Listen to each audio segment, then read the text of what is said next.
होगा तुम्हारे वैभव का।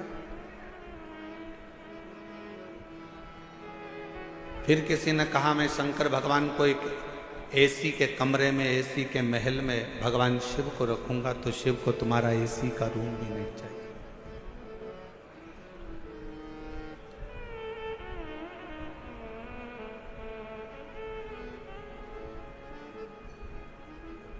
जब प्रेम हो जाता है ना, प्यार हो जाता है, तो छोरी छोरे से कहती है, लड़की लड़के से कहती है कि आप और हम तो एक टूटे हुए झोपड़े में भी रह लेंगे अगर प्रेम है तो, और प्रेम नहीं है तो करोड़ों का महल भी बेकार लगता है। शिव भी यही कहते हैं, आपका अगर प्रेम है शंकर जी के प्रति, आप शिव जी को अपना मान लिए हो कि ये मेरा पिता है, ये मेरा बाबुल है, ये मेरा बाप है। अगर तुमने मान लिया कि शिव मेरे पिता है, मेरे बाबुल है, मेरे पिता हैं, तो फिर महल की जरूरत नहीं पड़ेगी। शिव तुम्हारे दिल में निवास करेंगे, वो दिल कैसा भी हो, वो हृदय कैसा। ना उसको वैभव चाहिए, ना उसको धन चाहिए, ना उसको दौलत चाहिए। तुम्हारी संपदा से भी उसको कोई मतलब नहीं। उसको तो केवल तुम्हारी निर्मल भक्ति और दिल से बन सके तो उच्चारण, श्री शिवाय नमस्तु, श्री शिवाय नमस्तु, श्री शिवाय नमस्तु, श्री शिवाय नमस्तु। तुमने जो दिल से उसको पुकारा, बस वही उसको चाहिए।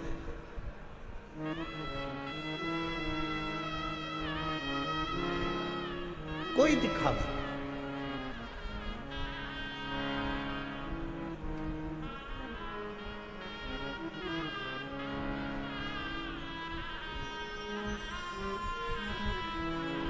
कुछ माताएं झंडा ले लेकर पैदल आ रही थी। पूछा, धूप इतनी तेज पड़ रही है, गर्मी इतनी तेज पड़ रही है, आप झंडा लेकर कहां से आ रहे हो? कहा, हम गुरुग्राम से पैदल चलते हुए कथा में धन्यवाद देने के लिए बाबा को। इतना भरचक गर्मी, इतना तेज तपन, जमीन तप रही है, इतनी तेज गर्मी पड़ रही है, और उसमें आप पैदल चलते चलते बाबा का भजन करते करते आ।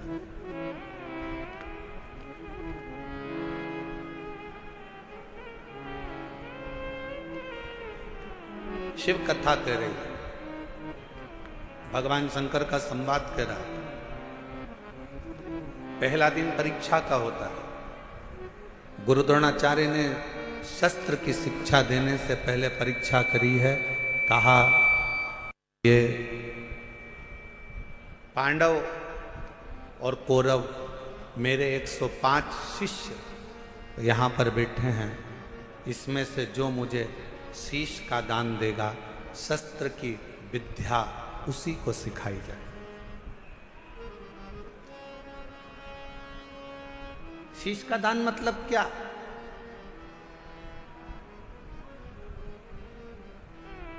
क्यों घर के लोग कहते हैं कि बेटी घर अगर ससुराल जाओ तो सास ससुर के चरणों में झुक जाना, शीश झुकाना।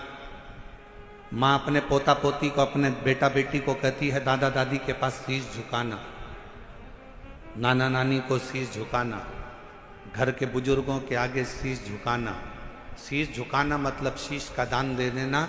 शास्त्र कहता है शीश का दान का मतलब ये होता है कि आप अपने भीतर का अहंकार उनके चरणों में डाल दिए हो और आपके अंदर अहंकार बचा नहीं है, आप उसके हो गए। अभिमान आपने त्याग दिया, अहंकार आपने छोड़ दिया। कई कई लोग कथा में भी आते हैं तो शीश का दान नहीं कर पाते, अहंकार को छोड़ नहीं पाते। तुम मुझे पहचानते नहीं हो, तुम मुझे जानते नहीं हो। मैं अब भी फोन लगाती हूँ, देखो अब भी मुझे जगह मिलेगी, अब भी फोन लगाती हूँ। और उसको क्या मालूम कि कथा में आई है तो यहाँ तो नेटवर्क मिलता ही नहीं है। जहां जहां शिव महापुराण की कथा होती है वहां नेटवर्क ही नहीं लगता, क्योंकि वहां एक ही नेटवर्क चलता है, वो शंकर जी का, बाकी के सारे नेटवर्क फेल हो जाते हैं। मैं अभी फोन लगाती हूँ, तुम मुझे जानते क्या हो, मैं बैठूंगी आगे, मैं अभी फोन लगाती हूँ। बस हम तो कहते कभी कभी उनसे भी सीखा करो जो तुरंत कहते अब भी फोन लगाती हूँ, 1 मिनट नहीं लगेगा और मेरी गाड़ी छूटेगी, अब भी फोन लगाती हूँ, 1 मिनट नहीं लगेगा और मैं आगे बैठूंगी। ऐसा ही बल तुम्हारे अंदर होना चाहिए। अब भी श्री शिवाय नमस्तुभ्यम बोलती हूँ और मेरा शंकर मेरे पर कृपा करेगा, ये निश्चित है, ये निश्चित है। और जिस दिन आपके अंदर ये बल आ गया ना कि मेरा शंकर, मेरा उघड़दानी, मेरा त्रिकालदर्शी, मेरा कैलाशी, मेरा अविनाशी, मेरा शिव मेरे साथ में है, मैं उसको पुकारूंगी, वो मेरा सुनेगा, मैं उसको आवाज दूंगी, वो सुनेगा। उस दिन सर्वश्रेष्ठ सब कुछ।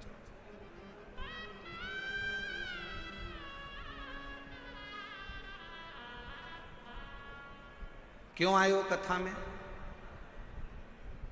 अपना अपना एसी का कमरा छोड़कर, जम के बोलो जरा, अपने अपने घर का कूलर, एसी, पंखा, एसी की गाड़ी, डनलप का गद्दा, सोफा सेट सब छोड़कर कथा में गाड़ी भी दूर रुकी, पैदल पैदल धूप में चलते चलते कथा के पंडाल में पहुंचे।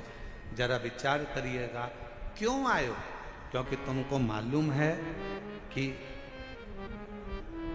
मैं 12 ज्योतिर्लिंग की यात्रा करने नहीं जा सकती, पर अगर मेरे नजदीक में शिव महापुराण की कथा हो रही है, वहां जाकर पहुंच गई तो 12 ज्योतिर्लिंग का फल हमें प्राप्त हो। मेरा शिव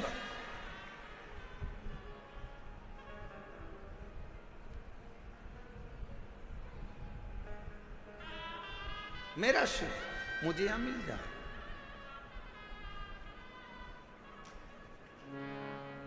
मेरा शंकर मुझे यहां मिलेगा।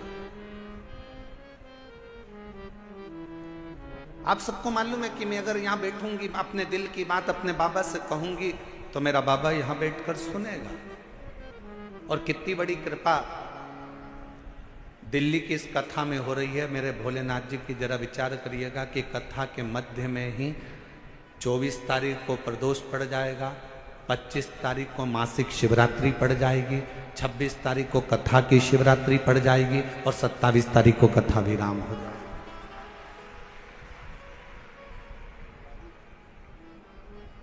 अब कितनी पुण्यता है। बस अपने चित्त को, अपने मन को, अपनी भक्ति को शिवमय बनाओ। प्रथम दिन था, गुरु द्रोणाचार्य ने सामने बिठाया अपने शिष्यों को, 105 शिष्य सामने बैठे।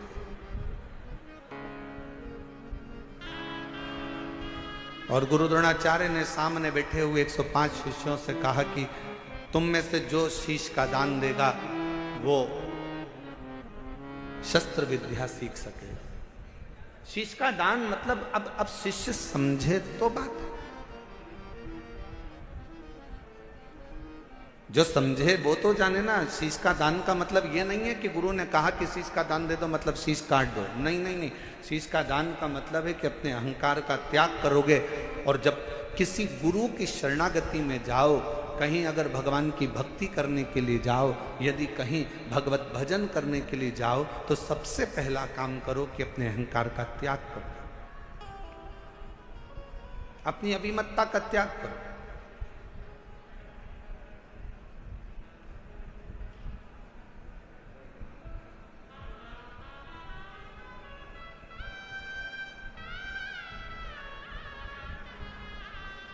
कल हम देख रहे थे बहुत बड़ी बड़ी बिल्डिंग है दिल्ली में बनी है, इतनी बड़ी बड़ी बिल्डिंग है बनी, इतना बड़ा बड़ा मकान बना, इतना बड़ा बड़ा मकान बना।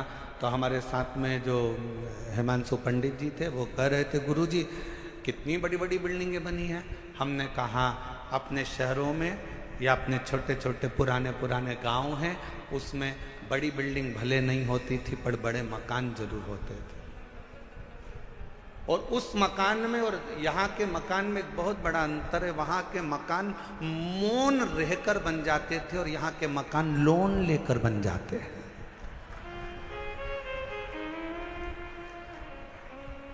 हमने कहा दोनों में अंतर।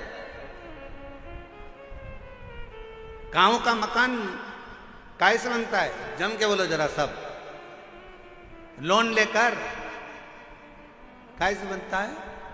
मौन रहकर गांव का मकान बन जाता था। और शहर में अगर मकान बनाना है, बहुत बड़ी बिल्डिंग बनाना है, तो यहाँ मौन रहने से नहीं, बैंक से लोन लेने से मकान बनता था। बहुत अंतर है दोनों में। हमारे गांव में आप जितना मौन रहेंगे, सहज रहेंगे, सरल रहेंगे, उतना उतना कृपा। वो कहते हैं ना कि कहा वर में और आशीर्वाद में बहुत बड़ा अंतर होता है।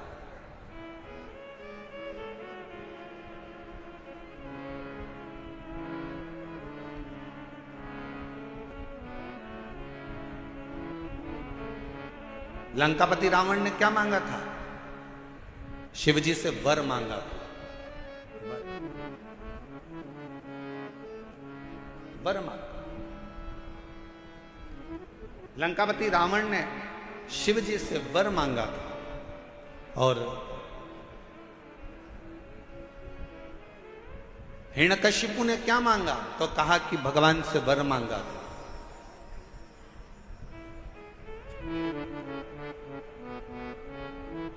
जितना मांगा गया वो वर था। रावण ने वर मांगा, लंका मिल गई, राज्य मिल गया, सत्ता मिल गई, वैभव मिल गया। पर धीरे धीरे एक दिन लंका के राजा रावण को भी प्राण त्यागना पड़ा, छोड़ना। हिरण्यकशिपु ने वर मांगा, एक दिन हिरण्यकशिपु को भी प्राण त्यागना पड़ा। और आप सबसे निवेदन है, शंकर जी के मंदिर में जाकर कभी वर मत मांगना कि भगवान मुझे ये दे दो, भगवान मुझे वो दे दो, भगवान मुझे ये प्रदान कर दो, भगवान मुझे ये प्रदान कर दो। तुम शिव जी के मंदिर में अगर एक लोटा जल चढ़ाने के लिए जाओ तो शिव महापुराण की कथा कहती है कभी शिव के मंदिर में जाकर वर मत मांगना, क्योंकि वर मांगोगे तो एक दिन वो वर समाप्त हो सकता है। शंकर जी के मंदिर में जाकर कहना बाबा मुझे आपका आशीर्वाद दे दो, क्योंकि वर समाप्त हो जाएगा पर आशीर्वाद कभी समाप्त नहीं होता, कभी समाप्त नहीं।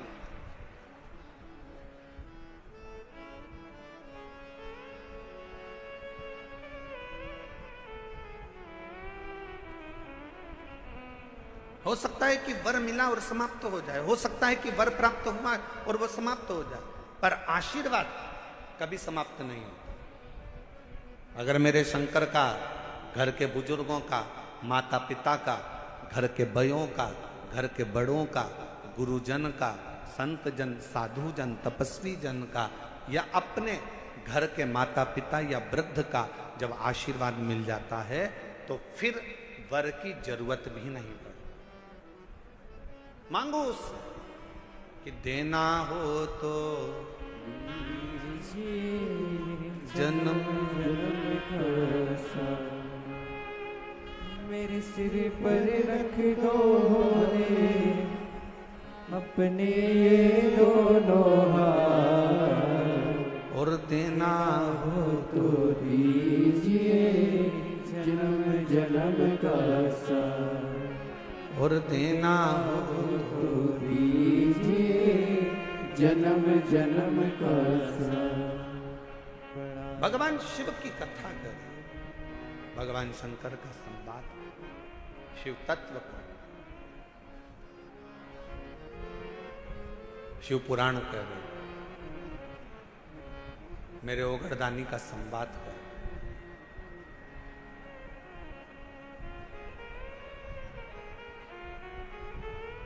शीश का दान दीजिए। गुरु द्रोणाचार्य ने कहा कि जो शीश का दान दे देगा, जो शीश,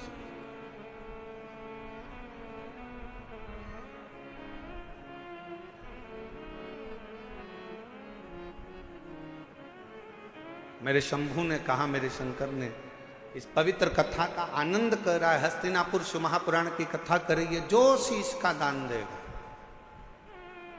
वो मुझसे शस्त्र विद्या सीख लेगा।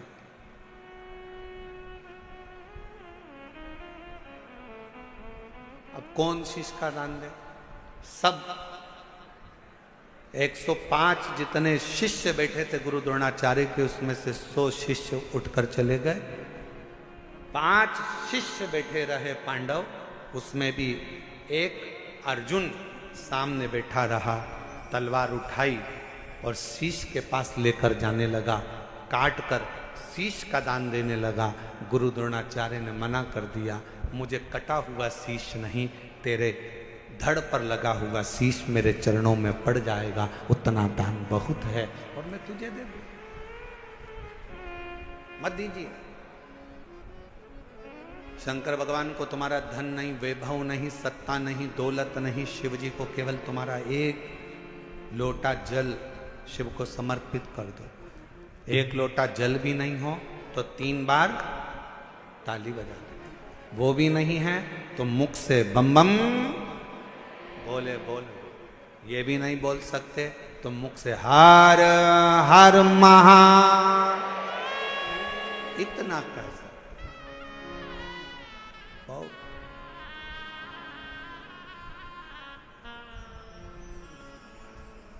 कुछ नहीं चाहिए। जिस दिन अहंकार छोड़कर, अभिमत्ता त्याग कर, अभिमान का त्याग कर कर, जिस दिन अहंकार को छोड़कर तुम शिव की ओर बढ़ोगे, शिव तुम्हें प्राप्त हो जाए। हस्तिनापुर शिव महापुराण की कथा में हस्तिन नाम का जो राजा था वो शंकर का परम उपासक था, जिसने इस राज्य को बसाया था।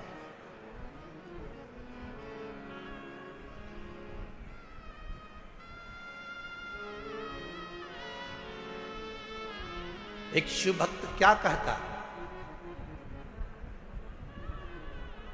अभी कथा में कहा कि वर मत मांगो, आशीर्वाद मांग लो। भगवान अगर मिल भी जाए ना, तुम्हारे पास में आकर खड़ा भी हो जाए और कह दे, ए मांग तुझे क्या चाहिए, तो उसे कह देना नहीं नहीं मुझे कुछ नहीं चाहिए, तुम तो तुम्हारा आशीर्वाद दे दो बस।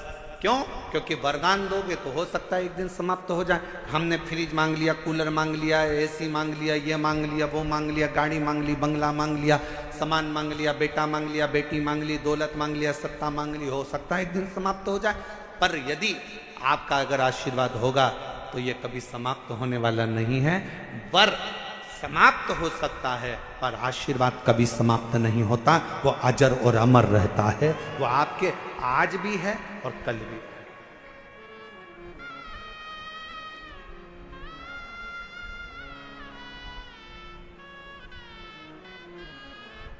इसीलिए कहा कि तेरी कृपा का क्या है भरोसा, कब किस पर हो जाए जरा सी हम पर कर दो। जी जिसको आता है वो भी बोलो साथ में, तेरी कृपा का क्या है भरोसा, कब किस पर हो जाए जरा सी हम पर कर दो, जरा सी हम पर कर दो। पापी हो चाहे जितना उसका भी बाबा उद्धार किया, उद्धार हुआ।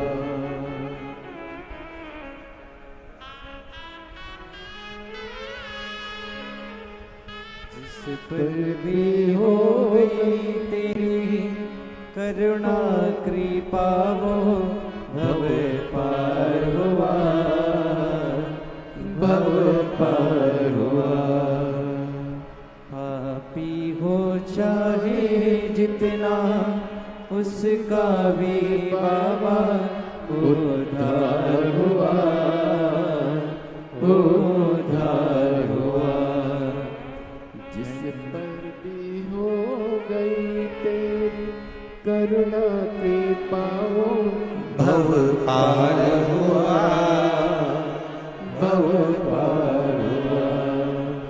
गिद्ध अजामिल गणिका जैसे मन को तुम्हारे भाई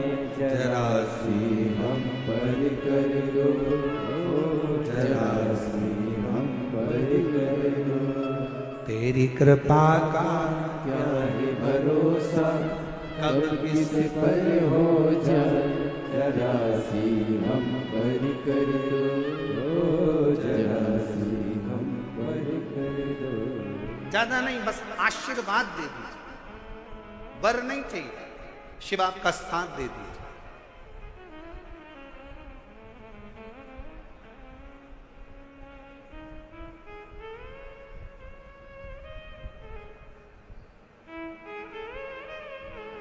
एक कथा आती है,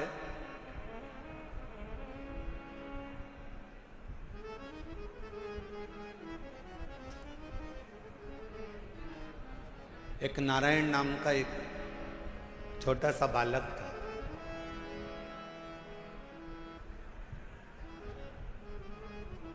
सोमवार अष्टमी की कथा है, आप लोगों ने पढ़ी भी होगी, स्मरण में भी होगी। एक नारायण नाम का छोटा सा बालक है जिसकी अवस्था 7 वर्ष की,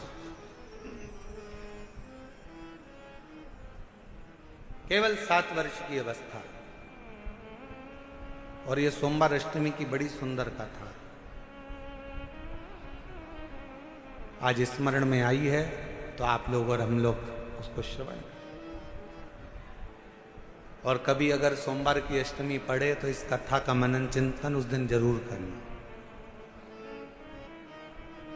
एक नारायण नाम का छोटा सा बालक जिसकी अवस्था 7 वर्ष की, पिता इसका जन्म होने के बाद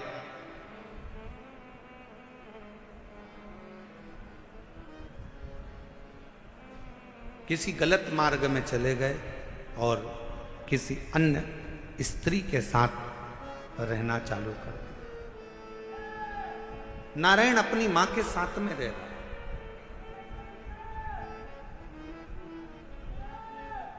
और छोटी सी अवस्था से नारायण बार बार पूछता रहता है। छोटी सी अवस्था से नारायण अपनी मां से पूछता रहता है कि मेरे पिता कहाँ हैं, मेरे पिता कहाँ हैं, मेरे पिता कहाँ। मेरी दिल्ली की जीजियों, मेरे दिल्ली के जीजाओं, मेरी बेटियों बेटाओं, मेरी माताओं, मेरे भाई, मेरी बहनों, बड़ा ध्यान लगाकर सुनना कि जन्म हुआ, पिता ने अपनी पत्नी पर कुछ गलत बातों का इल्जाम लगा दिया और बच्चे को और मां को छोड़कर पिता किसी अन्य स्त्री के साथ चला गया। साथ रहने लगा, गांव बदल दिया, नगर बदल दिया, शहर बदल दिया। पिता दूसरे गांव में, दूसरे नगर में, दूसरे शहर में रह रहा है और यहां मां अपने बच्चे को पाल पोस कर नारायण को बड़ा कर रही।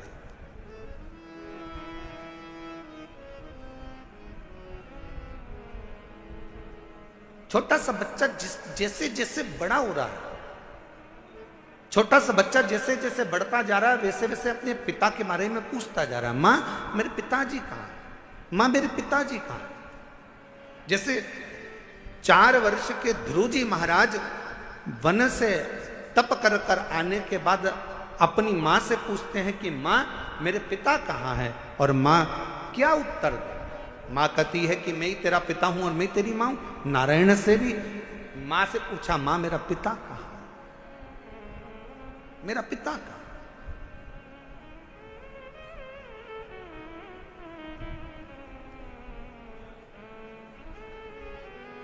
एक दिन गुस्से में आकर मां ने कह दिया, क्या पिता पिता पिता पिता पूछता रहता है, क्या दिन भर पिता का नाम लेता रहता है। मैंने तुझे पाल पोस कर बड़ा करा, कभी मेरा भी नाम लिया कर, क्या पिता का नाम लेता।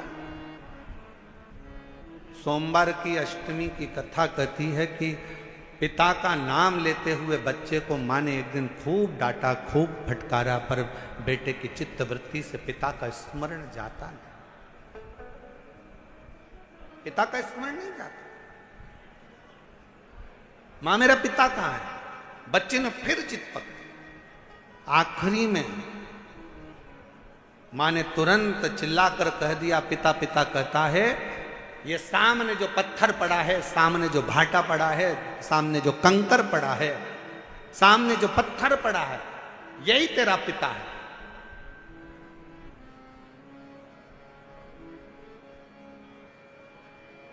मेरे पिता का नाम क्या है? माँ ने कह दिया तेरे पिता का नाम तो वो देव अधिदेव महा। ध्यान देना जरा, मेरी दिल्ली की जीजियों, मेरे दिल्ली के जीजाओं, मेरी बेटियों, मेरी बेटाओं, मेरी माओ, ये भारत की वो भूमि है, ये भारत की वो धरा है। ये कोई साधारण सी भूमि या साधारण सी धरा नहीं है।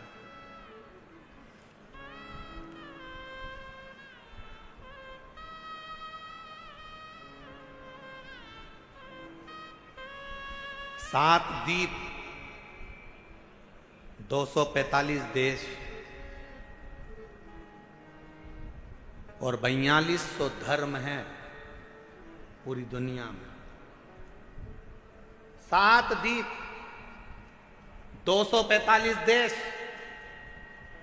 और 4200 धर्म पूरी दुनिया में है। और उसके बाद भी अगर आपका जन्म भारत की भूमि पर हो जाए और उसके बाद भी आपका जन्म सनातन हिंदू धर्म में हो जाए तो भगवान को धन्यवाद देना कि तूने मुझे अच्छे कुल में पैदा किया।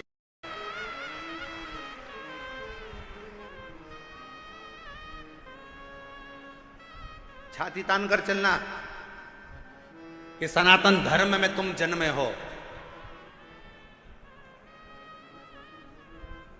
7 द्वीप, 245 देश और 4200 धर्म होने के बाद भी ये भारत की भूमि सनातन धर्म और सनातनी बनकर अगर हम पैदा हुए हैं तो जी हमें गौरव होना चाहिए कि हम भारत माता के इस गोद में अपने संस्कारों से पोषित होते हुए उस महादेव की कृपा से जन्मे हैं। उस महादेव की कृपा से जहां हम अपने रिश्तों को पहचानते हैं, अपनी माता को माता कहते हैं, पिता को पिता कहते हैं, भाई का संबंध रखते हैं, बहन का संबंध रखते हैं, काका काकी का संबंध रखते हैं, नाना नानी का संबंध रखते हैं। सारे रिश्ते हम निभा कर चलते हैं। कोई दूसरे देश में इतने संबंध नहीं निभाए जाते जितने संबंध हमारे भारत की धरा पर एक सनातनी निभा कर चलता है। भारत की भूमि पर एक सनातनी निभा कर चलता है। वो संबंध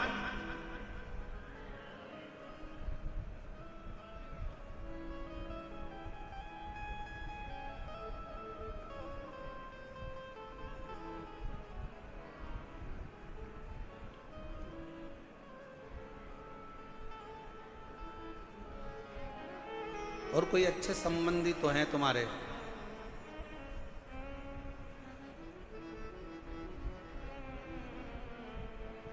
पत्थर का मुख बताकर बेटे से कह दिया नारायण से कि ये तेरा बाप है, ये तेरा पिता है। शिव महापुराण की कथा क्या करती है? शिव महापुराण की कथा ने करा क्या? शिव महापुराण की कथा ने केवल विश्वास जगाया है कि जिस तुम्हारे घर के पास के शंकर के मंदिर में 1 लोटा जल चढ़ाने जाओ, जिस शिव जी के मंदिर में तुम जल चढ़ा रहे हो, जिस शंकर जी के मंदिर में तुम जल चढ़ाने गए हो, जिस शंकर जी के मंदिर में तुम बेलपत्र चढ़ाने गए हो, जिस शंकर जी के मंदिर में तुम स्तुति गाने गए हो, जिस शंकर जी के मंदिर में तुम भजन करने गए हो, जिस शंकर जी के मंदिर में तुम नाम जाप करने गए हो, बस तुमने उसको अपना पिता मान लिया। यही शिव पुराण कर रही हो, ये सोमवार की अष्टमी की कथा कर रही हो।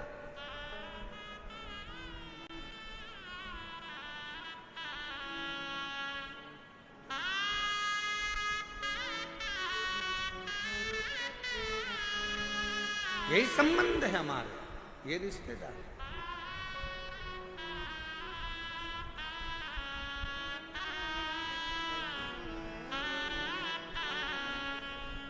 और रिश्ता तेरा मेरा सबसे प्यारा, रिश्ता तेरा मेरा सबसे प्यारा,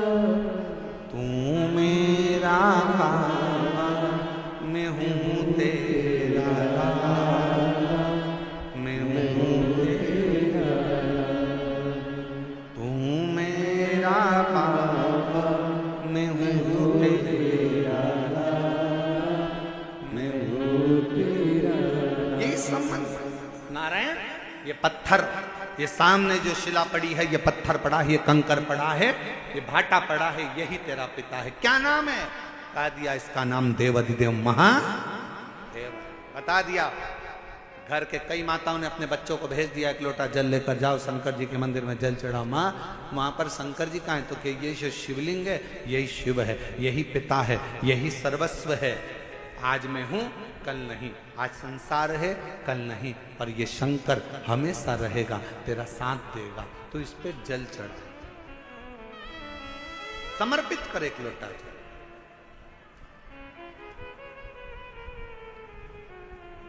और जब सिर पर अगर भोलेनाथ जी का हाथ हो तो फिर क्या क्या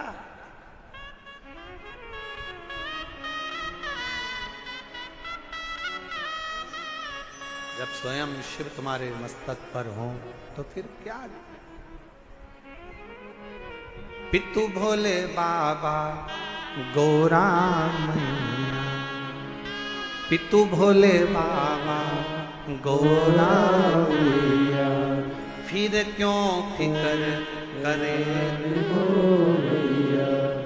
तेरे कटेंगे कष्ट तमाम, फिकर फिर क्या करना, तेरे कटेंगे कष्ट तमाम, फिकर फिर क्या करना, क्या करना फिर क्या करना, क्या करना फिर क्या करना, क्या करना फिर क्या करना, क्या करना फिर क्या करना, तेरे सिर पर भोलेनाथ फिकर फिर क्या करना, तेरे सिर पर भोलेनाथ फिकर फिर क्या करना।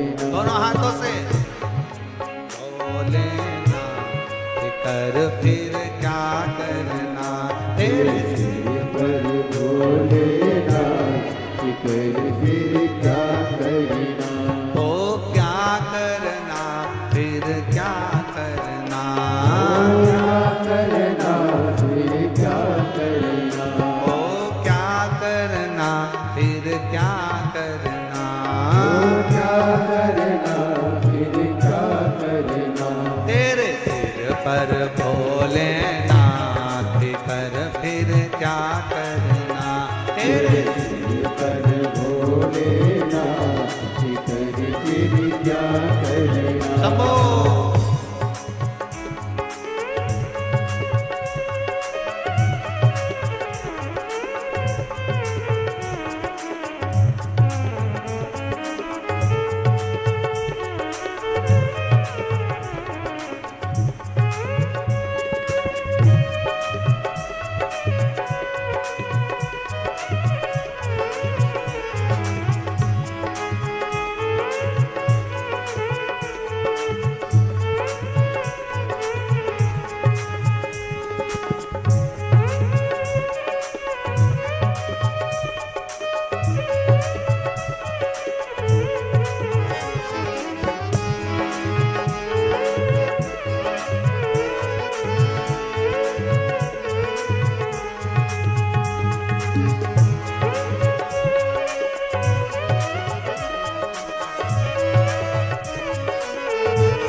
क्यों परेशान हो भैया, फिर क्यों परेशान हो भैया, फिर क्यों परेशान हो भैया। तुम जपो भोले जी का नाम, फिकर फिर क्या करे। तुम जपो भोले जी का नाम, फिकर फिर क्या करना। क्या करना, क्या करना, फिकर फिर क्या करना। ओ क्या करना, क्या करना, फिकर फिर क्या करना। पर भोलेनाथ, फिकर फिर क्या करना। तेरे सिर पर भोलेनाथ, फिकर फिर क्या करना।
जो सत सता कथा शिव संगी, जो जन शिव कथा सत्संगी, जो जन शिव कथा सत्संगी, जो जन शिव कथा सत्संगी। जिनके सहायक श्री बजरंगी, जिनके सहायक श्री बजरंगी, जिनके सहायक श्री बजरंगी, जिनके सहायक श्री बजरंगी। हो अविरज बदना, फिकर फिर क्या करे। अविरज बदना, फिकर फिर क्या करना। क्या करना, क्या करना, फिकर फिर क्या करना। ओ क्या करना, क्या करना, फिकर फिर क्या करना। तेरे सिर पर भोलेनाथ, फिकर फिर क्या करना। तेरे सिर पर भोलेनाथ, फिकर फिर क्या करना।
गुरुदेव ना भरो तुम, अब गुरुदेव ना भरो तुम। गुरुदेव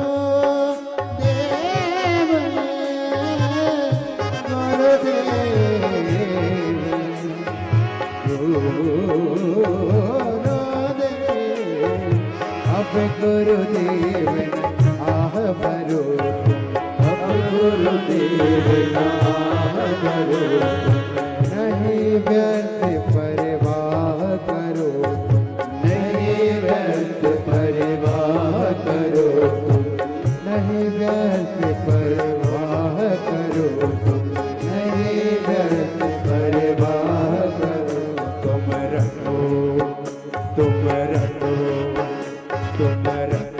भोले जी का नाम फिर क्या करे तुम रटो भोले जी का नाम कर फिर क्या करना मेरे सिर पर भोलेनाथ कर फिर क्या करना वो तेरे सिर पर भोलेनाथ कर फिर क्या करना वो क्या करना क्या करना कर फिर क्या करना वो क्या करना क्या करना कर फिर क्या करना भोलेनाथ कर फिर क्या करना तेरे सिर पर भोलेनाथ कर फिर क्या करना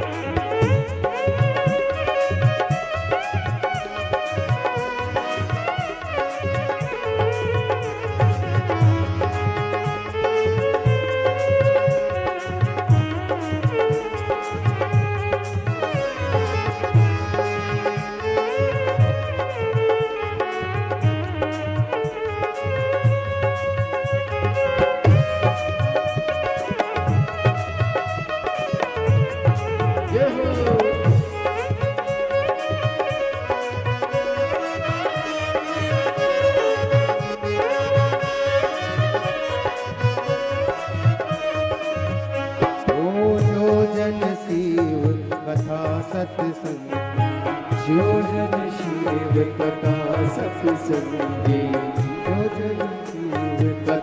सत्संगी जो जन शिव कथा सत्संगी जिनके सहायक श्री बजरंगी जिनके सहायक श्री बजरंगी अतुलित बन के फिर क्या करना ओ अतुलित बन के फिर क्या करना ओ क्या करना फिर क्या करना क्या करना फिर क्या करना ओ क्या करना फिर क्या करना क्या करना फिर क्या करना तेरे सिर पर भोलेनाथ कर फिर क्या करना तेरे सिर पर भोलेनाथ कर फिर क्या करना ओ तेरे सिर पर भोलेनाथ कर फिर क्या करना तेरे सिर पर भोलेनाथ कर फिर क्या करना ओ तेरे मिट जाए कष्ट तमाम कर फिर क्या करना तेरे मिट जाए कष्ट फिर क्या करना ओ तेरे सिर पर भोलेनाथ कर फिर क्या करना तेरे सिर पर भोलेनाथ कर फिर क्या करना आर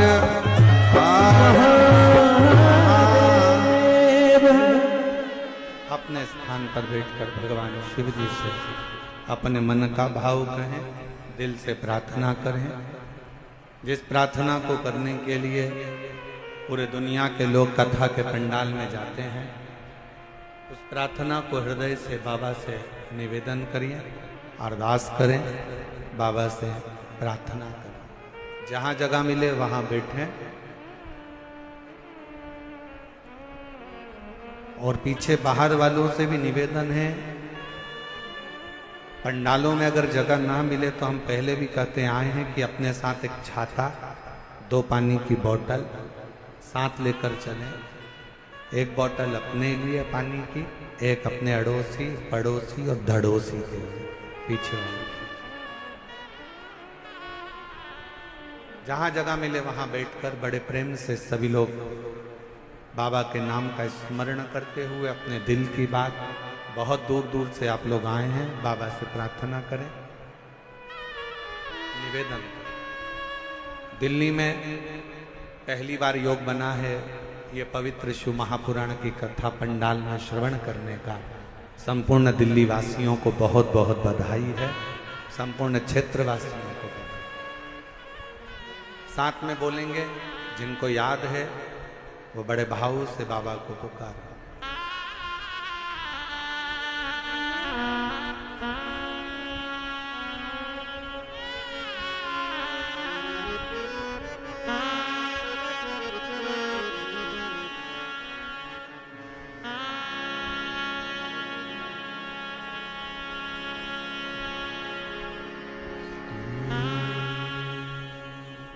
शिवाय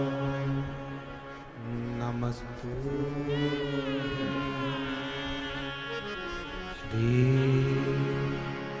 शिवाय नमस्तु श्री शिवाय नमस्तु श्री शिवाय नमस्तु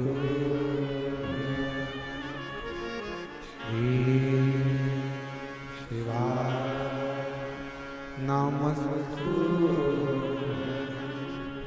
भोला सब दुख काटो ओ भोला सब दुख काटो।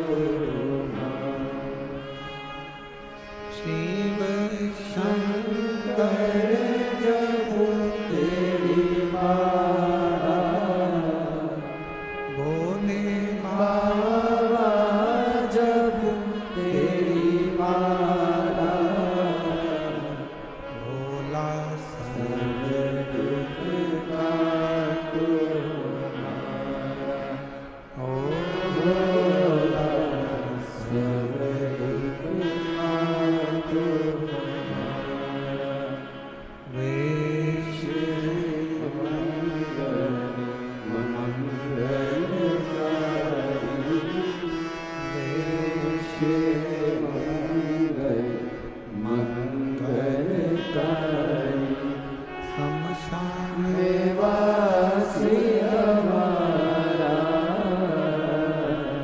शमशान वासी हमारा ओला सब दुख काटो हमारा ओला सब दुख काटो।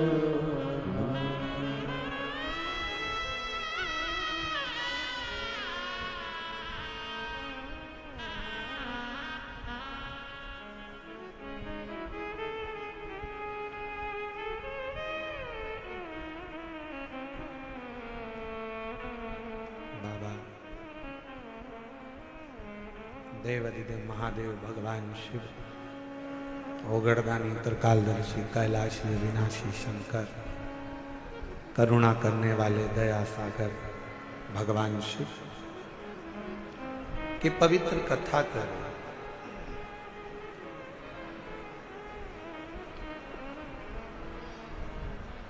नारायण को एक पत्थर दिखा दिया। क्या इस पत्थर में भी परमात्मा हो सकता है?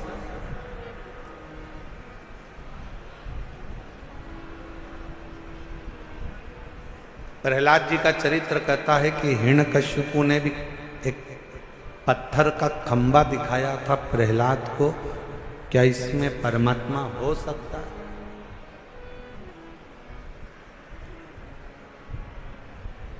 यदि विश्वास पूर्ण है तो शिव मिलता जरूर है।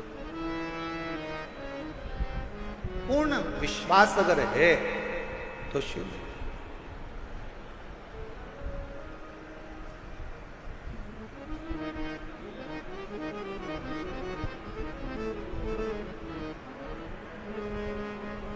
हम पहले भी कथा में कहे, आज फिर कह रहे हैं, शिव जी पर अगर भरोसा करा है तो आपका पूर्ण भरोसा यदि शंकर जी पर है तो दुनिया का ऐसा कोई दुख नहीं जो मेरा देव अधिदेव महादेव काट नहीं सकता। आपके दुख को काट देगा। एक पत्र है, अच्छा है, देखो।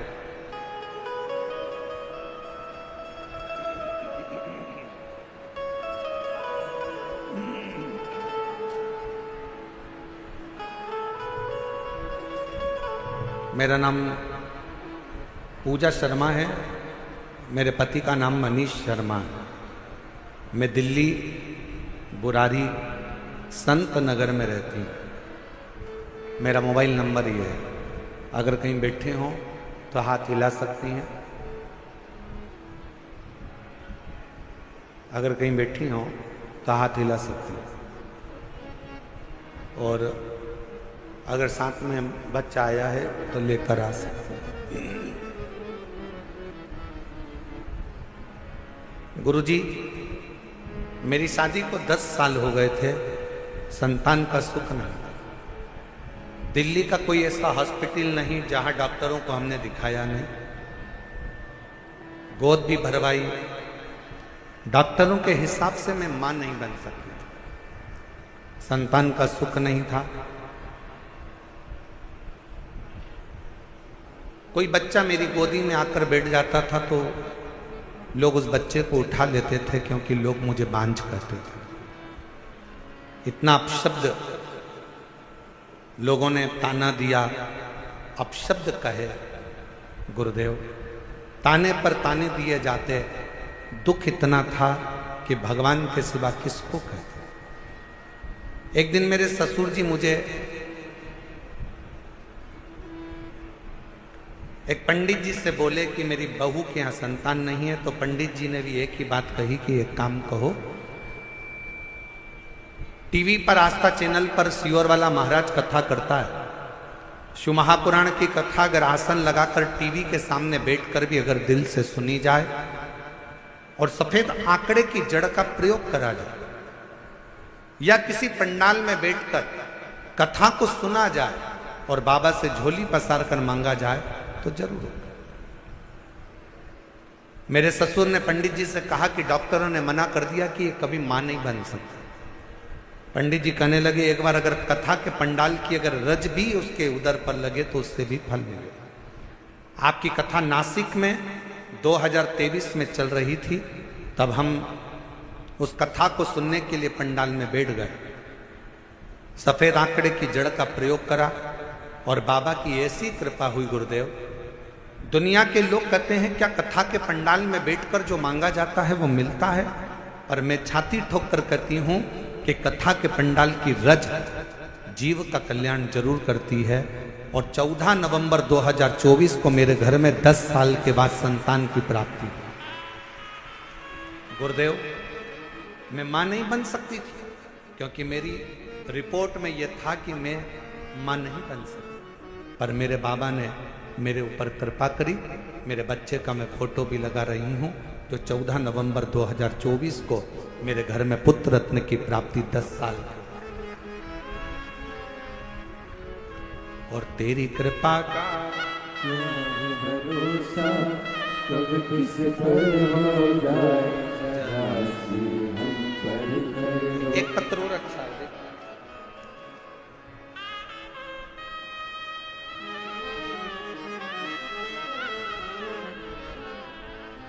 मेरा नाम संध्या सैनी है, पति का नाम कविंद्र सैनी है। मैं दिल्ली के बुरारी संत नगर की रहने वाली हूँ। पत्र को आप लोग एलईडी पर पढ़ सकते हैं। एलईडी पर चल रहा है पत्र? एलईडी नहीं चल रही है क्या? अच्छा, एलईडी नहीं चल रही।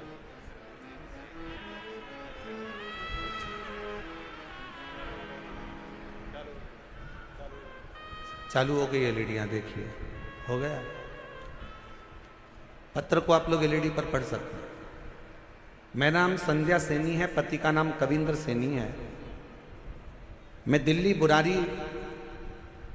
संत नगर की रहने वाली हूँ। गुरुजी, एक लोटे जल का मैं क्या वर्णन करूं। मेरा बेटे मेरा बेटा सीए का एग्जाम दे रहा था, 3-4 नंबर से रह जाता था। 23 साल हो गए थे। बेटे ने आखिरी में हिम्मत हार दी और बेटा कहता है कि माँ अब मैं एग्जाम नहीं दूं।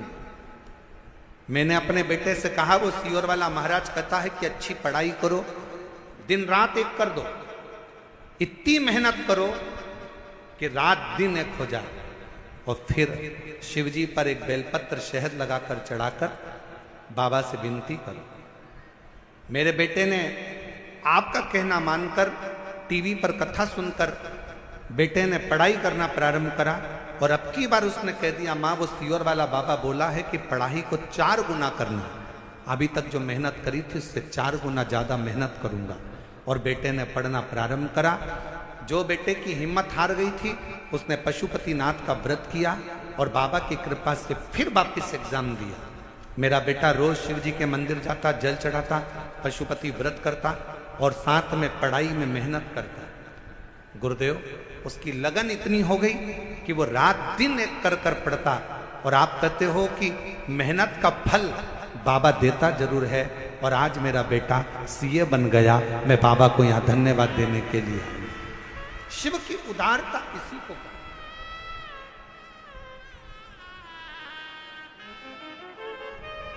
और तेरी कृपा का क्या भरोसा, कब किस पर हो जाए जरा सी हम पर कर दो, जरा सी हम पर कर दो।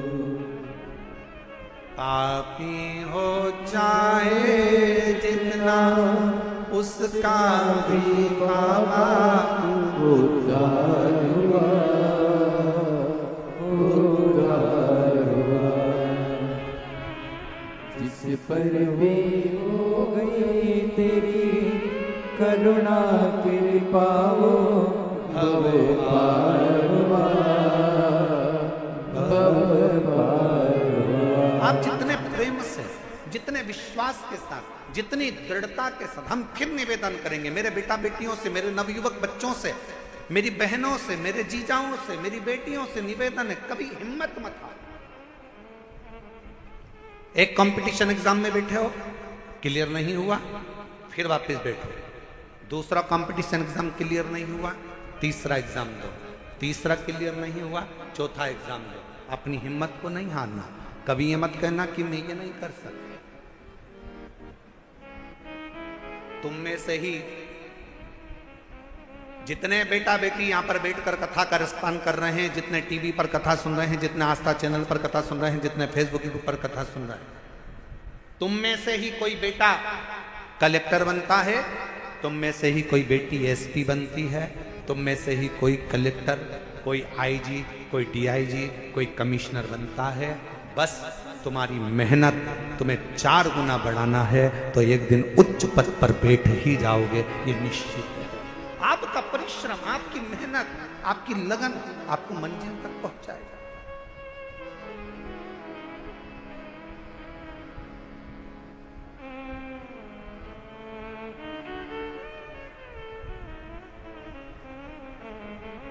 और फिर निवेदन करूं, किसी ने कह दिया कि तुम्हारा यह काम नहीं हो सकता, कोई ने कह दिया तुझे कैंसर हो गया और कैंसर होने के बाद तू ठीक नहीं हो सकती, तू ठीक नहीं होगा, तेरा किडनी लीवर बेकार हो गया, तू ठीक नहीं हो सकता, तू ठीक नहीं होगी, तुम छाती ठोक कर कहना वो मेरा बाप है, मेरा शंकर।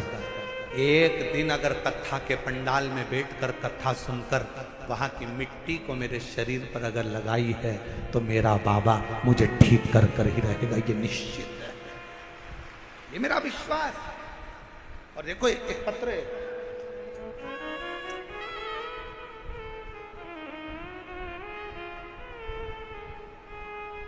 पहले निवेदन करूं आप लोगों को, पत्र लिखो पर थाली मत भेजो। इन थालियों का हम क्या करेंगे? पत्र भेजो आप केवल, हम उस पत्र को हमारे हाथ में आएगा तो पढ़ेंगे जरूरी। थाली वाली को ना भेजिए आप। ये थाली अपने घर पर प्रयोग में लो, उपयोग में लो। ना थाली ना लोटा, कुछ नहीं, भगवान की भक्ति करो, और एक निवेदन और करें, बहुत सारा धन लेकर, पर्स में पैसा लेकर कथा के पंडाल में मत आओ। दिल लेकर कथा के पंडाल में आओ, तुम्हारा पर्स तुम्हारे घर पर रहो। दिल लेकर तुम्हारी चेन, अंगूठी, मोबाइल, मंगलसूत्र, बहुत सोने का सामान, हीरे का सामान लेकर कथा के पंडाल में मत।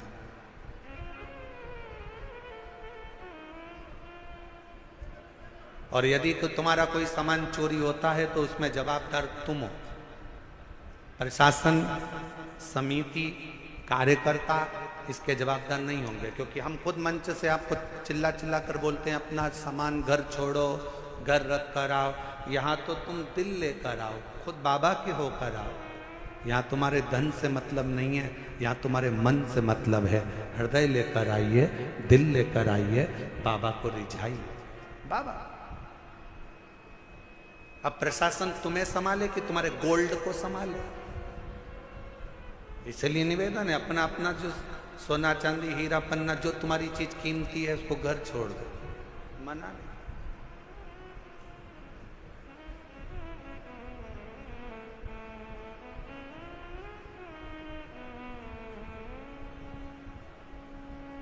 एक पति ने अपनी पत्नी से कहा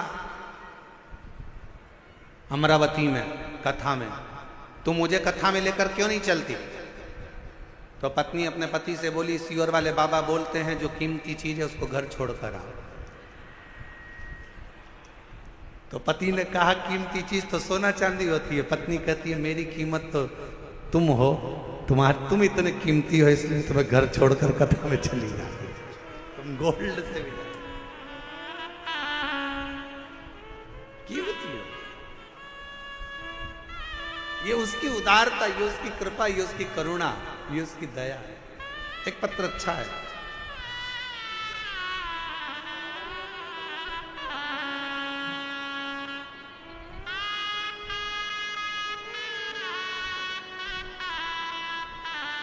हाँ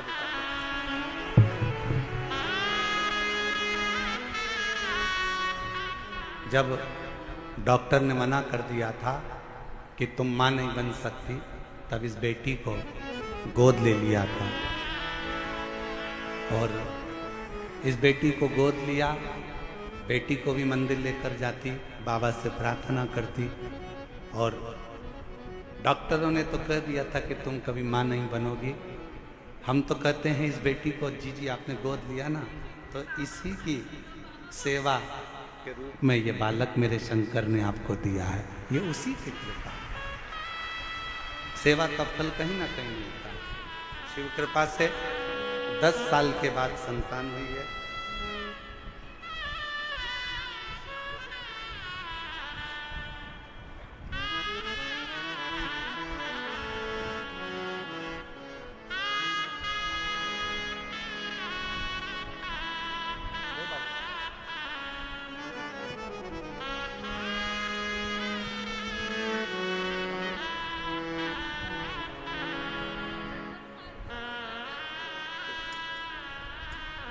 तेरी कृपा का क्या है भरोसा, कब किस पर हो जाए, राशि हम पर कर दो, राशि हम पर कर दो।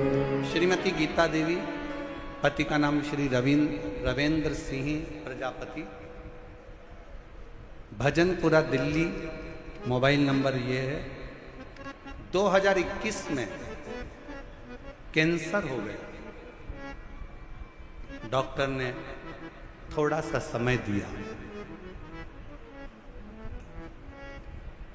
कह दिया कि कुछ समय क्या करें। हॉस्पिटल से इलाज करा कर आ रही थी कि किसी ने, ऑटो वाले ने कहा कि बहन जी क्या बीमारी हो गई? कहा कैंसर हो गया। कहा कि वो एक सीओर वाला महाराज कहता है कि आप कैंसर का इलाज कराओ, दवाई लो, डॉक्टर को दिखाओ, जांचें कराओ, और साथ में शिव पर विश्वास कर कर शंकर जी के मंदिर में जाकर एक लोटा जल चढ़ाकर उसका आचमन करो और बेलपत्र चढ़ाकर खाओ। आपने खाई? कहा नहीं। उस ऑटो वाले के वचन पर विश्वास कर कर डॉक्टर ने थोड़ा सा समय दिया था। हम सीहोर चले गए, वहां से रुद्राक्ष लिया आए, जल में उसको रात भर गलाते, शिव जी को चढ़ाते, बेलपत्र खाना प्रारंभ करा और दूसरी बार फिर वापिस बाबा से विनय कर कर डॉक्टर को दिखाने के लिए गई और बाबा से कहकर गई, बाबा डॉक्टर ने थोड़ा सा समय दिया है, अगर मेरा कैंसर ठीक हो गया 5 पंडाल बैठकर कथा सुनूंगी। और बाबा की कृपा से दूसरी बार जांच जब दिल्ली में कराई कैंसर हॉस्पिटल में, तो कैंसर पूर्ण तरह से स्वस्थ था। कैंसर ठीक हुआ, मैं कोसी कला गई, फरीदाबाद गई, ग्रेटर नोएडा गई, मेरठ गई, 5 स्थान पर मैंने शिव महापुराण की कथा सुनी और बाबा से प्रार्थना करी। आज मैं पूर्ण तरह से स्वस्थ हूँ। बाबा की कृपा से मेरी कैंसर की रिपोर्टें पूरी नील आई। मैं शिव को क्या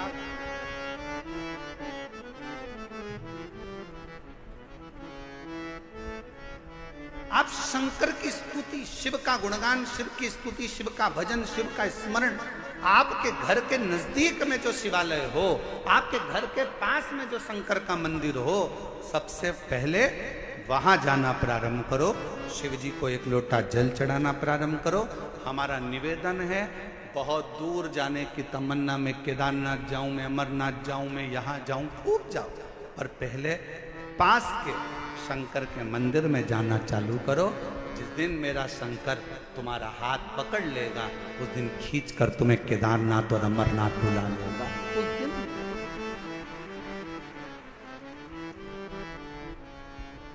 हम विश्वास नहीं कर पाते और आज फिर कहेंगे निरंकारी मैदान दिल्ली के इस पवित्र प्रांगण से कि आप लोग बड़ी दूर दूर से कथा श्रवण करने के लिए आए हो, मेरा बाबा तुमको क्या देगा। ये तो 3 महीने बाद आप और हम जब कथा के पंडाल में कहीं मिलेंगे तो आपका पत्र इसी दिल्ली के एक निरंकारी मैदान की कथा का लिख कर भेजोगे कि हमने कथा सुनी थी और मेरे बाबा ने मुझे ये दिया। क्या देगा, कैसे देगा, कब देगा, ये उसकी मर्जी। बस आपको दिल से कथा का रिस्पान। नारायण मां के ये पत्थर में मेरा पिता, हाँ पत्थर में तेरा पिता,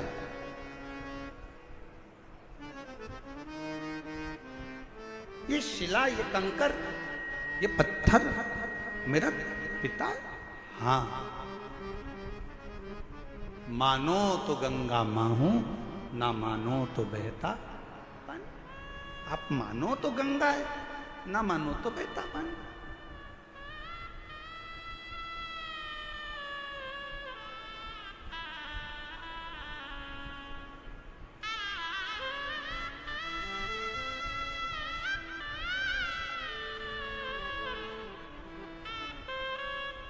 ये आपके ऊपर निर्भर करता है कि आप क्या मान रहे हो।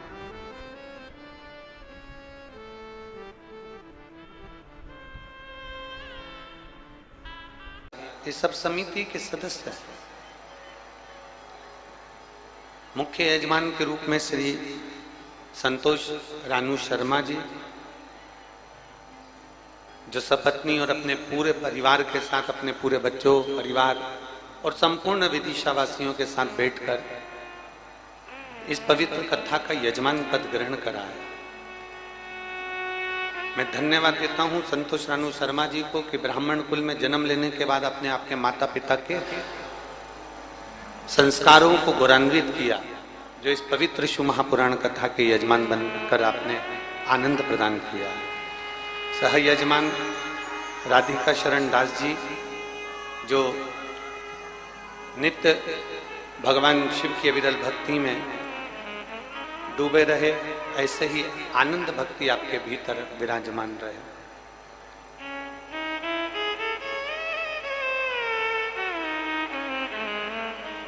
अभी माननीय मंत्री जी एक बहुत सुंदर बात कह रहे थे कि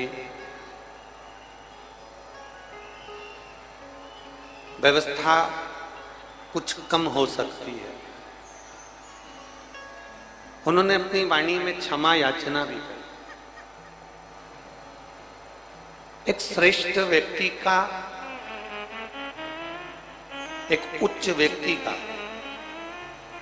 एक बहुत प्रतिष्ठित और उच्च पद पर बैठे हुए व्यक्ति का सबसे बड़ा मन का भाव यही होता है कि क्षमा मांगना और क्षमा को अनुकूल अपने हृदय में लेकर चलना। मैं माननीय मंत्री जी से कहूंगा, इतने शिव भक्त बड़े विदिशा में, शायद विदिशा वालों ने कभी ऐसा नजारा देखा कि नहीं देखा हमको तो नहीं मालूम, पर विदिशा के इतिहास का पहला नजारा है जो बारिश में कीचड़ में भी लोग भगवान शंकर की कथा का लाभ लेने के लिए आ रहे हैं। और ये सबको मालूम है, ये सबको ज्ञात है कि पानी आएगा, ये सबको ज्ञात है कि जल वृष्टि रोज हो रही है तो होना है।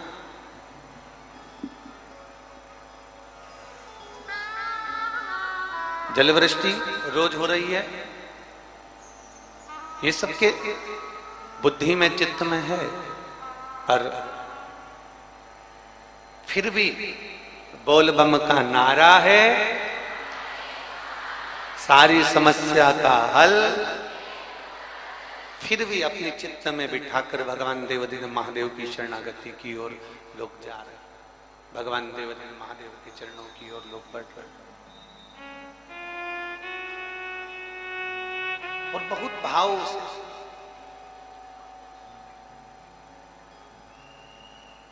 जिनको दिखावा प्रिय है ना, वो शिव महापुराण में पहुंच ही नहीं पाते।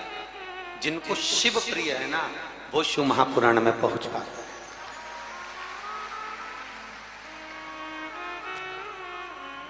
जिनको दिखावा प्रिय होगा, जिनको दिखावे से मतलब होगा, वो शिव महापुराण की कथा में कभी नहीं पहुंच सकते। जिनको शिव की प्रियता, भगवान ओगड़दानी की प्रियता है, भगवान शंकर की प्रियता है कि मुझे शिव को प्राप्त करना है, मुझे शंकर को अपने हृदय में, अपने चित्त में, अपनी वृत्ति में, अपने दिल में, अपने मन में विराजमान करना। और जो जहां बैठता है उसकी वहां महत्वता होती है। एक ड्राइवर ड्राइवरिंग कर रहा है, गाड़ी चला रहा है, बस चला रहा है, ड्राइवर सीट पर बैठा था, चाय पीने के लिए नीचे उतर गया।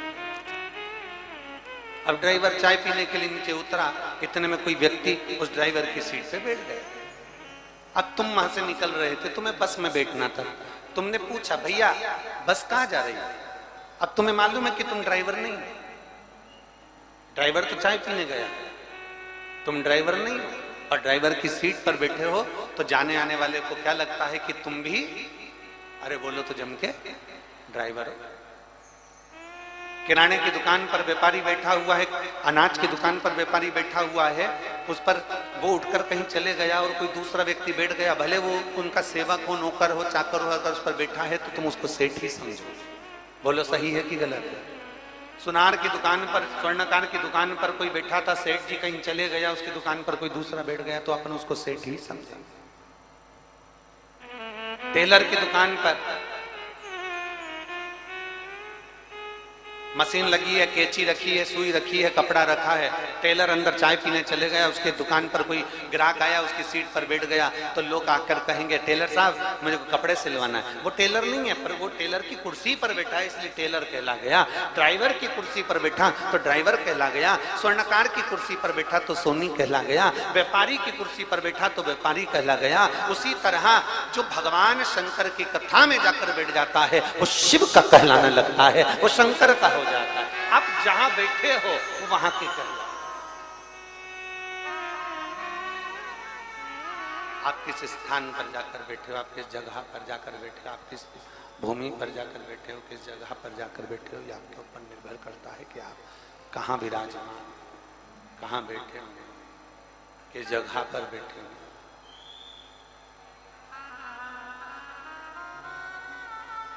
कौन आता है, कौन बुलाता है, महज ब्रह्म है, करता सब विधाता है। शिव महापुराण में बुलाने वाला कोई नहीं है, शिव महापुराण में लाने वाला कोई नहीं है, शिव महापुराण में बिठाने वाला कोई नहीं है, शिव पुराण करवाने वाला कोई नहीं है, शिव पुराण बाँचने वाला कोई नहीं है।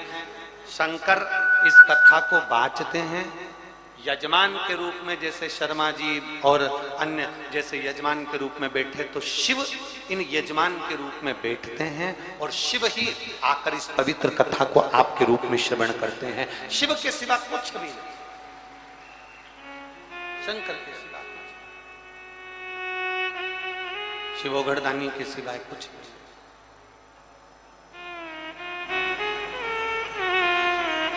हम जितना प्राप्त कर सकते हैं शिव महापुराण से उतना ग्रहण करें, हम जितना ले सकते हैं शिव महापुराण से उतना हम ले लें।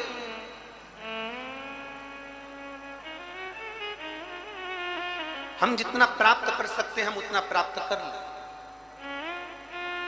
भगवान ब्रह्मदेव का चरित्र कल कथा में कह रहा था कि ब्रह्मा जी झूठ पर झूठ बोलते रहे, ब्रह्मा जी झूठ पर झूठ बोलते रहे, केतकी के फूल से झूठ बुलवाते रहे, गौ माता से झूठ बुलवाते रहे, आखिरी में ब्रह्मा जी का सिर काल भैरव ने काट दिया।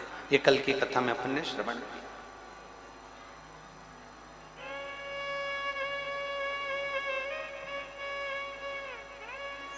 अब ब्रह्मा जी की आंख में आंसू आखिरी में आए जब ब्रह्मा जी का शीश जो कटा हुआ था वो बढ़ता पेड़ बन गया, बट वृक्ष बन गया।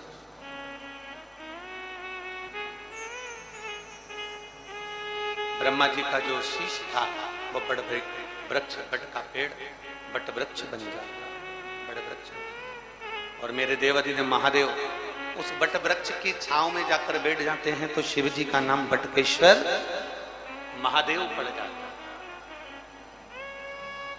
बड़ के पेड़ की छांव में बटकेश्वर महादेव नाम पड़ गया। जरा विचार करिएगा कि शिव जैसा दयालु, शंकर जैसा कृपालु, शिव जैसा करुणा करने वाला दुनिया में कोई नहीं हो सकता।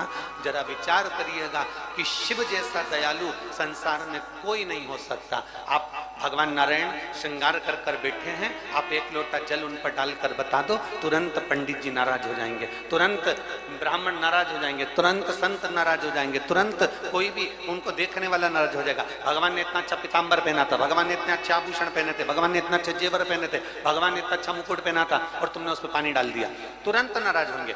भगवान नारायण पर आप जल डालिए, वो नाराज हो जाएंगे कि आपने इनके कपड़े बिगाड़ दिए, वस्त्र बिगाड़ दिए, आभूषण बिगाड़ दिए। राम जी सुंदर वस्त्र आभूषण पहनकर बैठे हैं,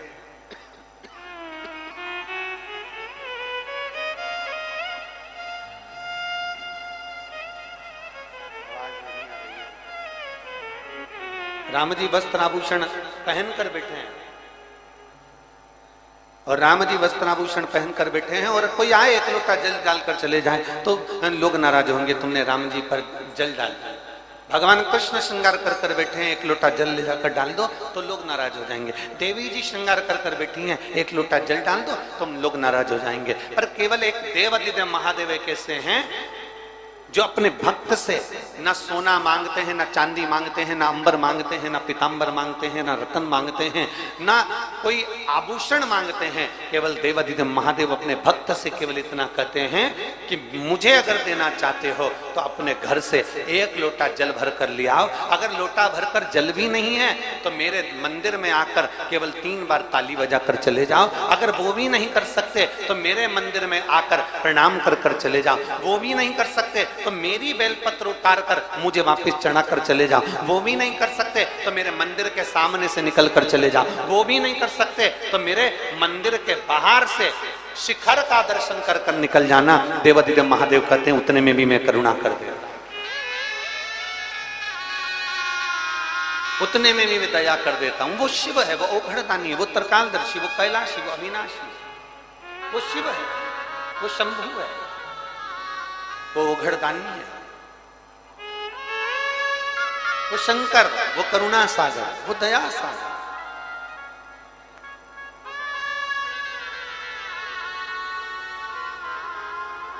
और तेरी कृपा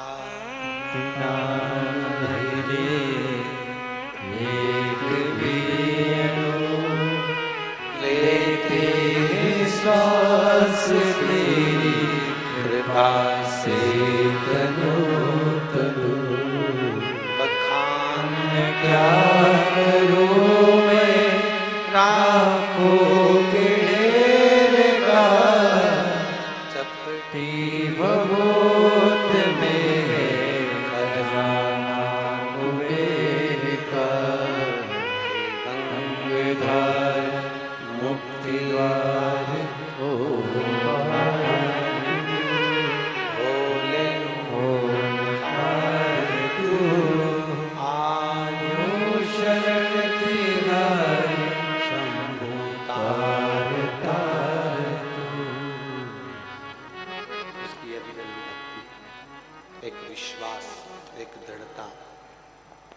प्रभु को पाने की एक ललकता, परमात्मा को प्राप्त करने की एक उमंगता, एक आनंदता।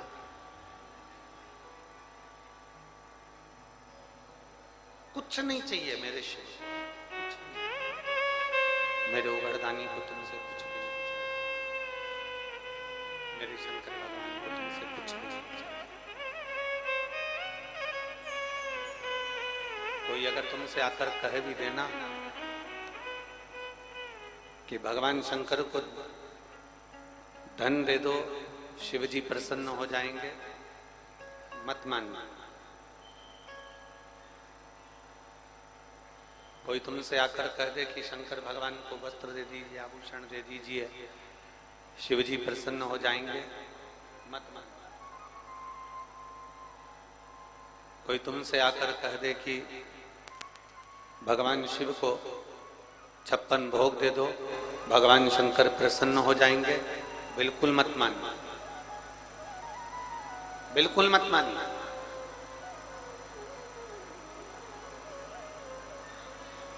धन से, दौलत से, पन भोग से, तुम्हारी प्रॉपर्टी से, तुम्हारी दुनिया की धन दौलत सत्ता से मेरा शिव कभी प्रसन्न नहीं होगा,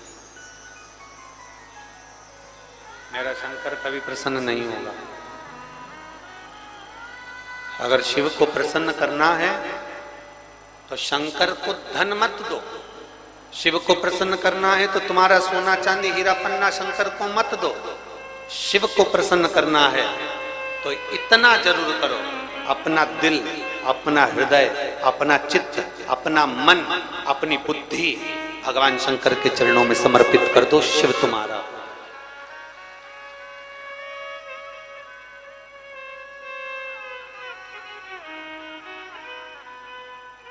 शिव को प्राप्त करना कठिन नहीं है।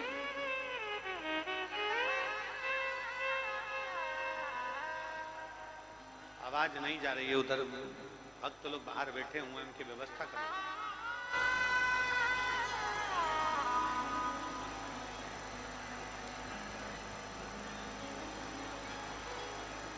शिव को प्रसन्न करने के लिए बहुत साधना, शिव को प्रसन्न करने के लिए बहुत साधना, शिव को प्रसन्न करने के लिए बहुत साधना, उपासना, बहुत साधना उपासना की जरूरत है। शिव को प्रसन्न करने के लिए, भगवान ओघड़दानी को प्रसन्न करने के लिए, भगवान शिव को प्रसन्नता के बहुत सारी साधना और उपासना की भी जरूरत नहीं है। शिव को प्रसन्न करने के लिए केवल तुम्हारा निर्मल मन सो मोहि पावा,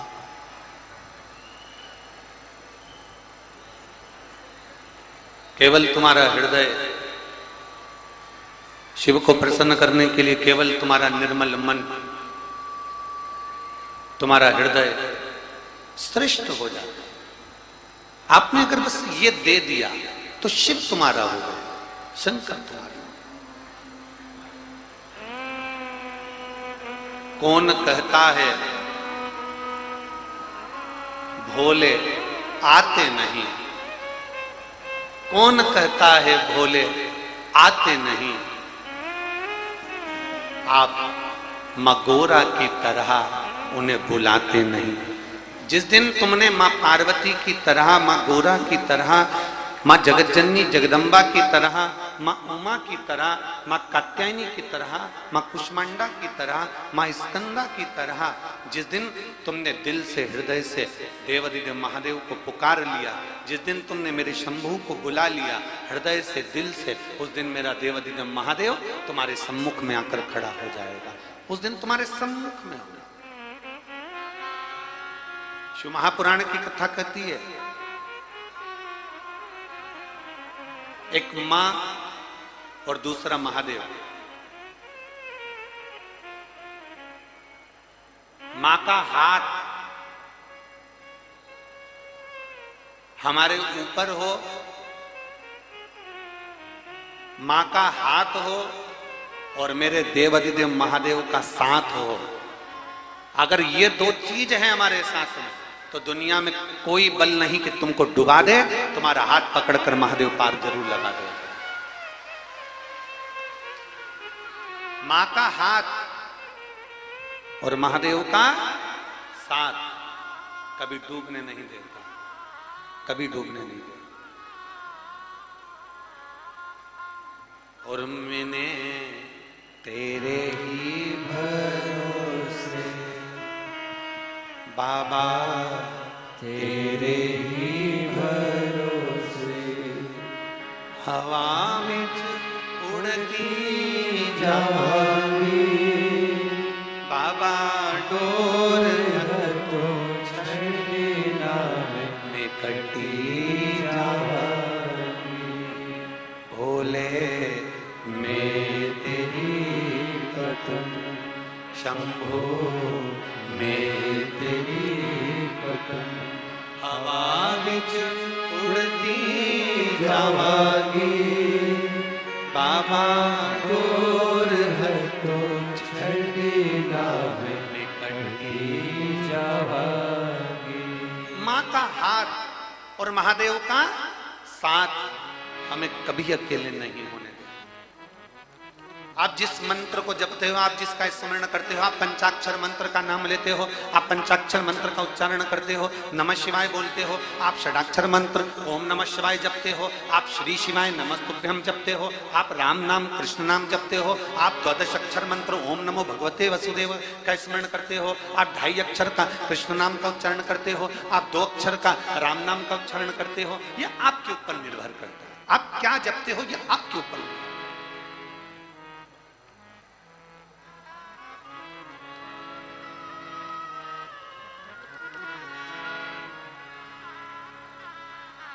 बस इतना याद रखो,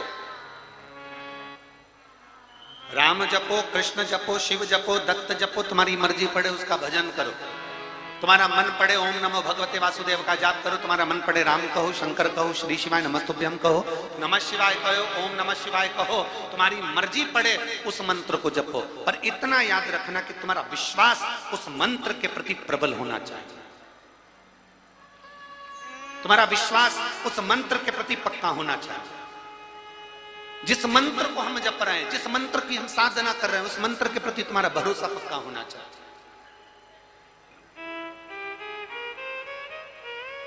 अब तुम किसी के पास गए और किसी के पास जाकर तुमने पूछ लिया, गुरु जी बताओ हम जो मंत्र जपते हैं ना, इस मंत्र में कोई गलती है क्या?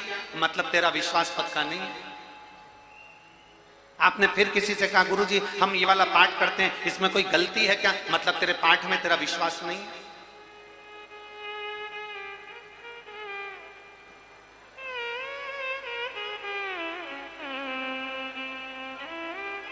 यहां इतनी सारी मेरी जीजियां बैठी हैं और बहुत सारी जीजियां मेरी आस्था चैनल पर कथा सुन रही हैं, फेसबुक यूट्यूब पर कथा सुन रही है। मेरी जीजा उन भी बैठे हैं यहाँ पर, और मेरी बेटियां मेरी माताएं बैठी हैं। आप एक विचार करना, विचार करिएगा। जो बेसन का जो चीला बनता है ना, बेसन का चीला बोलते, उलेटा बोलते, जो भी बोलते हो तुम समझ जाना। बेसन घोल के उसमें अजवाइन वगैरह नमक मिर्ची सब मिला के और उसको घोल के तवे पर थोड़ा तेल डाल के उसको फैला देते हैं और वो उलट देते हैं, चीला बना देते हैं उसको। ठीक है, चीला ही ना कि उलेटा? हाँ उलेटा चीला, तुम समझ जाओ जो भी बोलते हो। ठीक है, अब नमकीन चीला तो बनाना सरल है, पर गुड़ का तुम कितनी भी होशियार और घर में बूढ़ी बूढ़ी सास भी इतनी होशियार, तो भी मीठा उलेटा चीला तो पहले नंबर का तो चिपकता ही है। अब मेरी बूढ़ी बूढ़ी माँ कितनी होशियार है, कोई 60 साल की है, कोई 70 साल की है। इतने में बेटे ने कह दिया मम्मी मुझे चीले खाना, और मम्मी ने चीला बनाया। मम्मी ने घोल लगाया और घी डाला, घी डाल के तवे पे डाला, और डालने के बाद वो चीला को जो फैला रही थी और मालूम पड़े जब उसको उधेड़ रही है नीचे से खरचूले से, तो वो मालूम पड़े वो भेला हो गया। इतने में बेटे ने कहा मम्मी कैसा बन गया? इतने में मम्मी बोली बेटा मुझे लगता है इसमें गुड़ ज्यादा हो गया। तो बेटे ने खा के देखा कोई गुड़ वुड़ नहीं है, क्योंकि कितना चाहे तो गुड़ बढ़ा लो चाहे गुड़ कम कर लो, चाहे शक्कर बढ़ा लो चाहे शक्कर कम कर लो, पर मीठा चीला तो पहले नंबर का तो चिपक चिपके ही, चिपके। कई कई घरों में तो मालवा के कई घरों में तो ऐसा नियम है, जब नई नवेली बहू आती है ना तो उसको चीला बनाने ही बिठाते हैं। और बहू बेचारी इतनी डिप्रेशन में आ जाती है चीले को देख के। बहू बेचारी इतना तक घूंघट और ऊपर से वो चीला बना रही, और चीला बनाते बनाते जैसे वो चीला भेला हो गया, इतने में घूंघट उतार कर तुरंत चारों तरफ देखती, कोई देख तो नहीं रहा, और जो उसने देखा कोई नहीं देख रहा, चीले को निकाल के चूल्हा में डाल देती। ले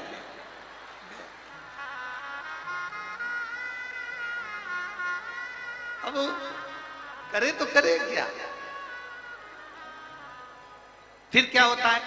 पहला चीला गड़बड़ हुआ, दूसरा थोड़ा सा ठीक हुआ, तीसरा थोड़ा सा ठीक हुआ, चौथा थोड़ा सा ठीक हुआ, उसके बाद में जब 3 चीले पूरे हो गए, चौथे चीले का नंबर आया तो मेरी जीजियां यहाँ बैठी है, फिर कोई चीला चिपकता नहीं है, धड़ाधड़ बनते चले जाते हैं और लोग खाते चले जाते हैं, बड़े प्रेम से खाते हैं। बस पहले नंबर का चीला गड़बड़ होगा, दूसरे नंबर का चीला थोड़ा ठीक होगा, तीसरे नंबर का चीला ठीक होगा और चौथे नंबर का पूरा ठीक हो जाएगा। उसी तरह बचपन गड़बड़ हो गया, पहला चीला गड़बड़ हो गया ना, हो जाने दो। दूसरा चीला जवानी गड़बड़ हो गई ना, हो जाने दो। तीसरा चीला अधेड़ी गड़बड़ हो गई ना, हो जाने दो। पर चौथा चीला तुम्हारा गड़बड़ नहीं होगा, ये पक्का है, बुढ़ापा अच्छा निकलेगा। जिसने शिव की भक्ति की, जिसने शंकर की भक्ति करी है, उसका चौथी अवस्था ठीक हो जाएगी। बचपन खेल में खोया, जवानी नींद भर सोया, बुढ़ापा देख कर रोया, सिराने मोट हंसती है। अंत समय में चौथी अवस्था सुधारना है तो फिर अभी से रमना पड़ेगा, अभी से लगना पड़ेगा। जो अभी से रम गया, अभी से लग गया, ये मत सोचो कि मैंने जो मंत्र पढ़ा वो गड़बड़ है, मैंने जो पाठ करा वो गलत है। मैं गीता जी का पाठ करती हूँ, मुझे पढ़ना नहीं आता, मुझे श्लोक नहीं आता, मुझे शब्द नहीं आते, मुझे अक्षर नहीं आते, सब बात की बात। अगर आपके मन में एक भाव हो, परम पूज्य संत शिरोमणि भारत के बड़े विख्यात कथाकार परम पूज्य श्री गुजरात के रहने वाले डोंगरे जी महाराज, जिन्होंने श्रीमद् भागवत कथा को जन जन मानस तक पहुंचाया था, परम पूज्य डोंगरे जी महाराज ने, जो कथा के इतने रसिक थे कि उनकी कथा जब होती थी तो हजारों हजारों भक्त, जैसे लाखों भक्त आज शिव पुराण की कथा को प्रियता से आनंद से श्रवण करते हैं। श्रीमद् भागवत कथा का प्रचार करने वाले इस पृथ्वी पर, भागवत कथा को जन जन मानस तक पहुंचाने वाले इस पृथ्वी पर अगर सबसे श्रेष्ठ वक्ता अगर कोई हुए हैं तो परम पूज्य श्री डोंगरे जी महाराज हुए हैं, जिन्होंने घर घर तक भागवत को पहुंचा दिया। अब जिन्होंने घर घर तक भागवत को पहुंचाया, श्री डोंगरे जी महाराज, उस समय की बात है, बहुत पहले। आप कभी बनारस जाएं, आप कभी काशी जाएं, आप कभी वाराणसी जाएं, आप कभी बनारस के लिए जाएं तो बनारस में जाकर, काशी में जाकर पूछिएगा, डोंगरे जी महाराज का चरित्र कोई भी बता देगा।